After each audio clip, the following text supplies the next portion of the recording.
Dear students, welcome to my class. I am going to explain the application part of Ellingham diagram. In the first video of this BSc third sem, I already explained the Ellingham diagram. Today I am going to explain the application part of Ellingham diagram. The first concept is carbon and carbon monoxide as a reducing agent in iron extraction. How this Ellingham diagram is helpful to the choosing a suitable reducing agent in metallurgical process or an extraction process. Now, first you have to discuss this graph. In this graph, delta G versus temperature in degrees Celsius. Okay. Now here it is.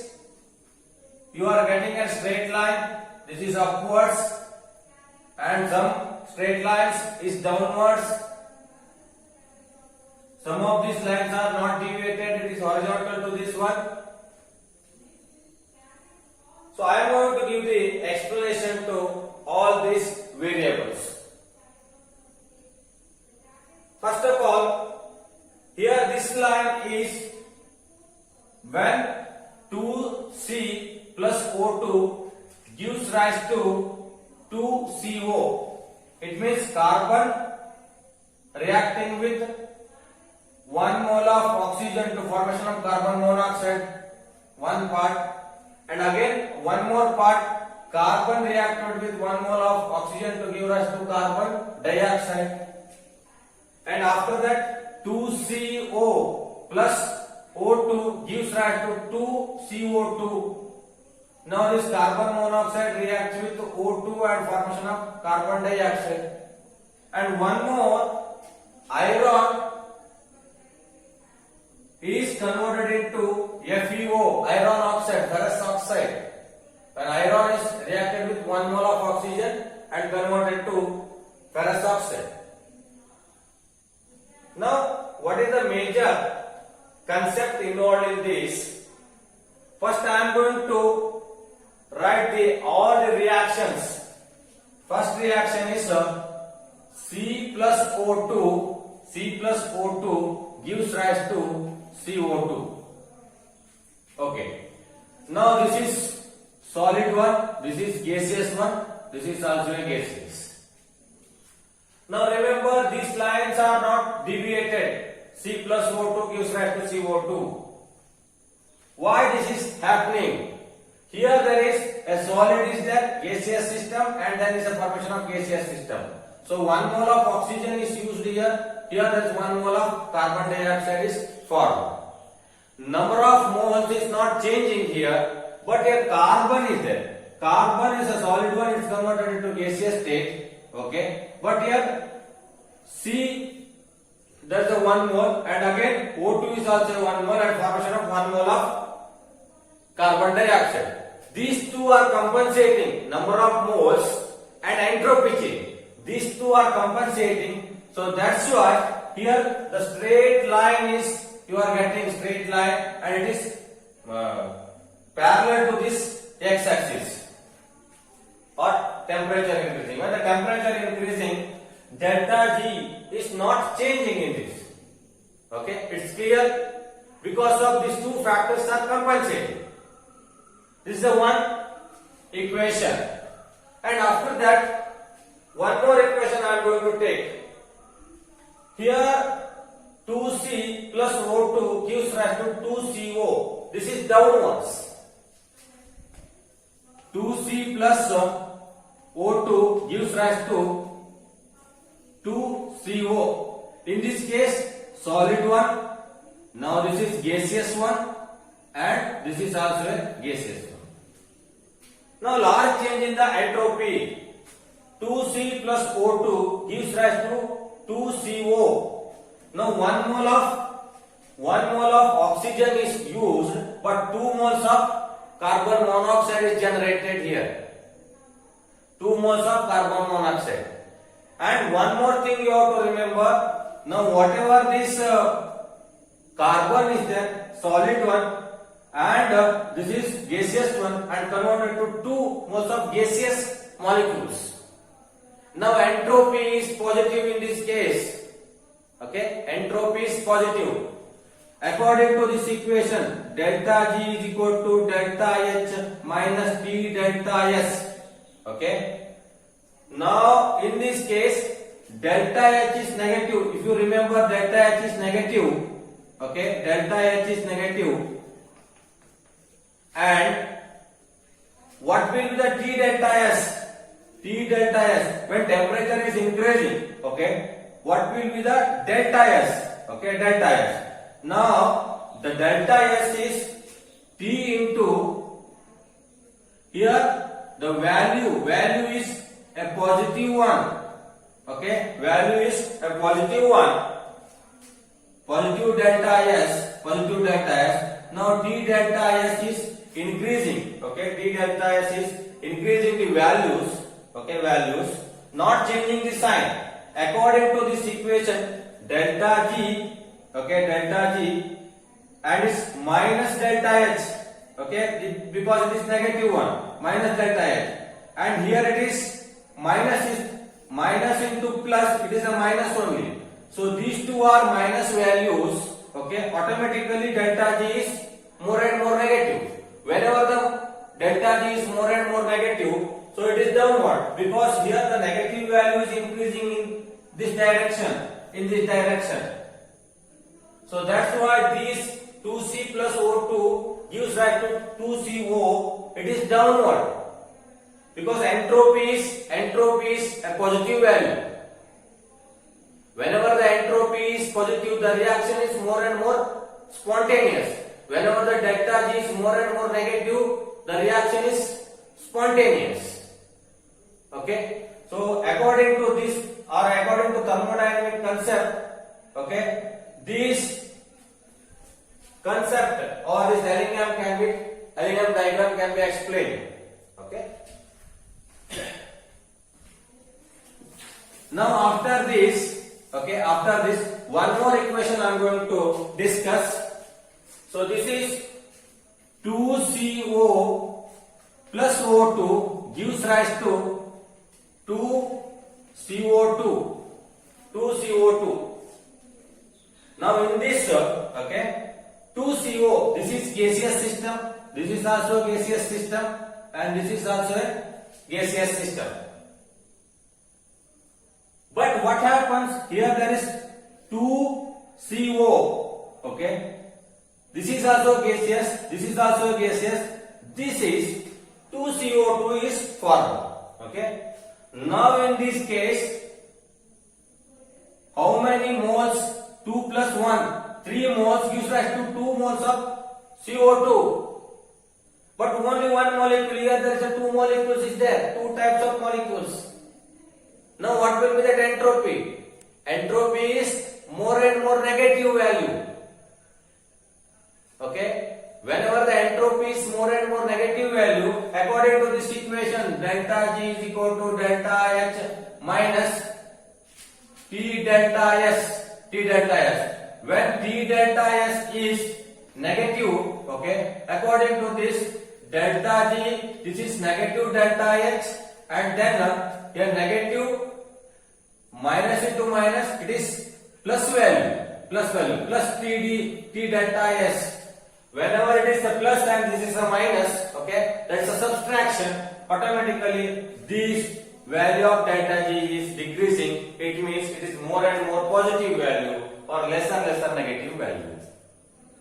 Okay, so that's why this line 2CO plus O2 gives rise to 2CO2. It is increasing.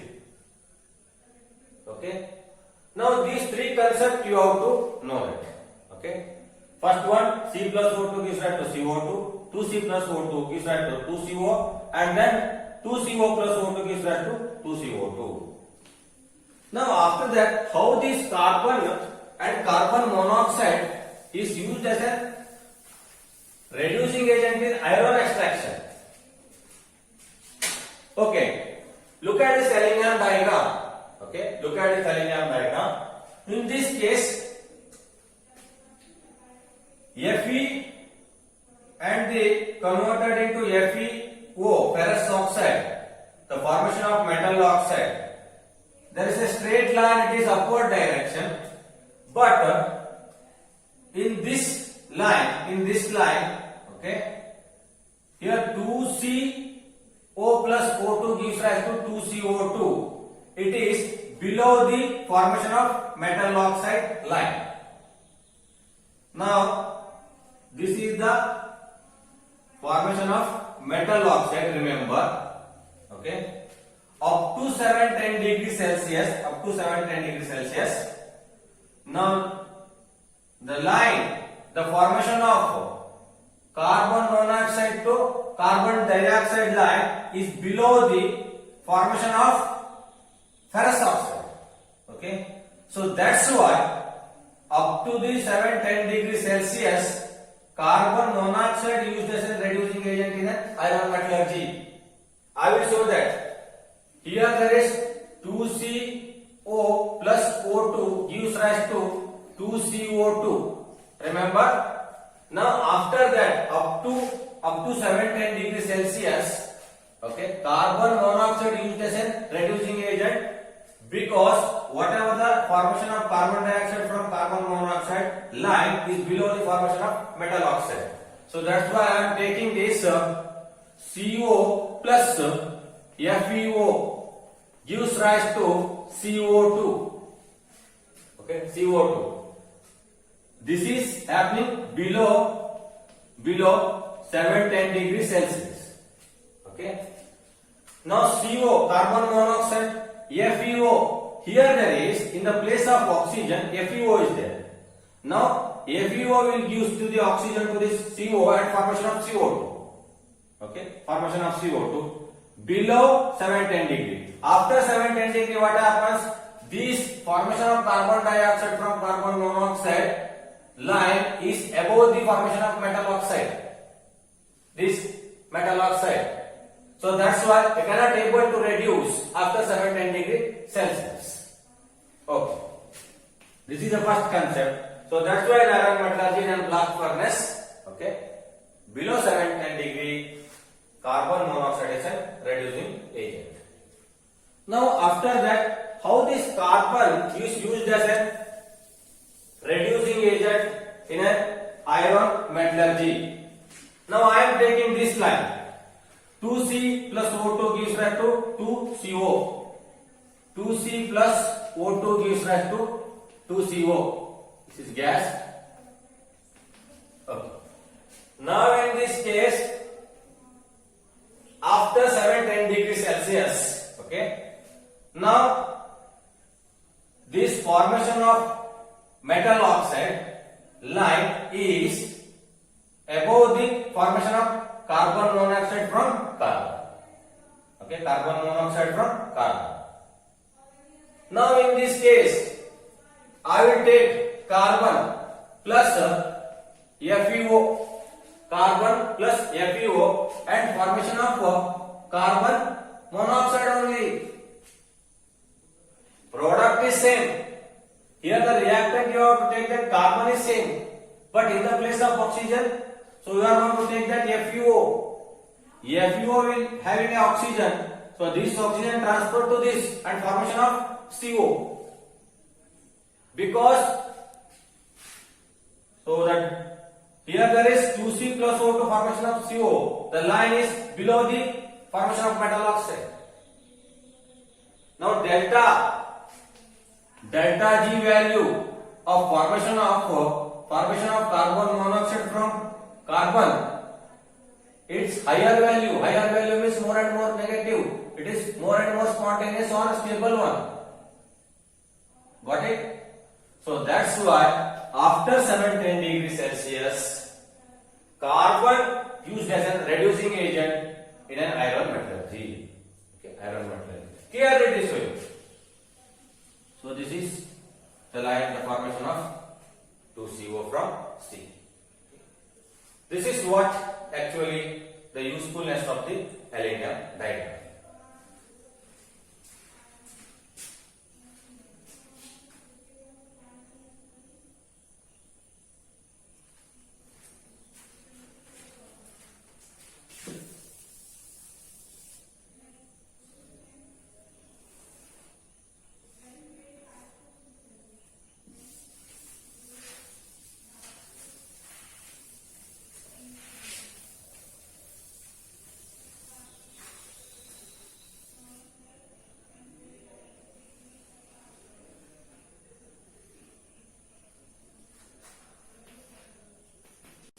Now I am going to explain second application of Ellingham diagram. So in this aluminothermic process, okay, now this Ellingham diagram is very helpful because in aluminothermic process, aluminium is used as a reducing agent. How this aluminium is used as a reducing agent? So I am going to explain.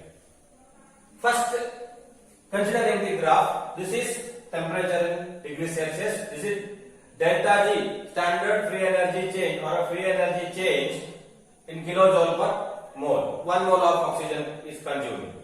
Now there is a line you can consider Al to Al2O3.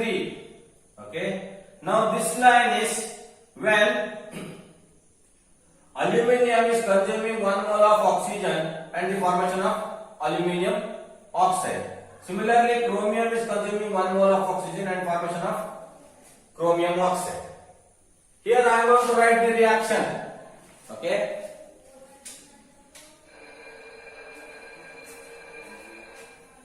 Four by three chromium plus O2 gives rise to 2/3 Cr2O3. Okay. Now after that 4/3 Al plus O2 gives rise to 2/3 Al2O3. These are the two reactions.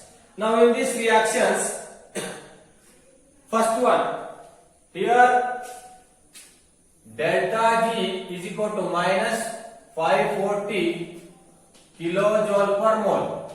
This much amount of free energy is releasing. Now delta G of this reaction is minus 827 kilojoule per mole. What is reaction? So now I am going to explain this. Here 4/3 chromium and gives rise to Cr2O3. Similarly for this reaction also. According to Ellingham diagram or an select features of the Ellingham diagram, whatever the line, okay, the formation of Al2O3, okay, that metal can reduces the whatever the line above this formation of metal oxide, okay, that metal oxide can be reduced by this metal, okay, this metal. So in this, aluminum can reduces chromium oxide because the formation of metal oxide of this chromium, okay, the line is above the formation of aluminum oxide. Now in this case, aluminum oxide Al2O3 is more stable than the chromium oxide. Chromium oxide. Oxygen is more interested to bind with an aluminium. If there is an aluminium and chromium is there, the oxygen is first choosing aluminium because in this case delta G, the amount of free energy released is minus 827 kilojoule per mole. This is lesser weight. Okay. So that's why aluminium is a reducing agent in an aluminothermic process in an extraction of chromium. Okay, I am going to write the reaction. Now there is a 4/3 aluminium, okay, plus in this case 2/3 Cr2O3, okay, 2/3 Cr2O3, formation of 2/3 Al2O3 plus 4/3 chromium. Now delta G, amount of free energy released is minus 287 kilojoule per mole. Now this is also a minus, means delta G is negative. The delta G is negative, the reaction is spontaneous one. So that's why aluminium is used as a reducing agent. Reducing agent. Reducing agent in an aluminotherapy process of extraction of chrome.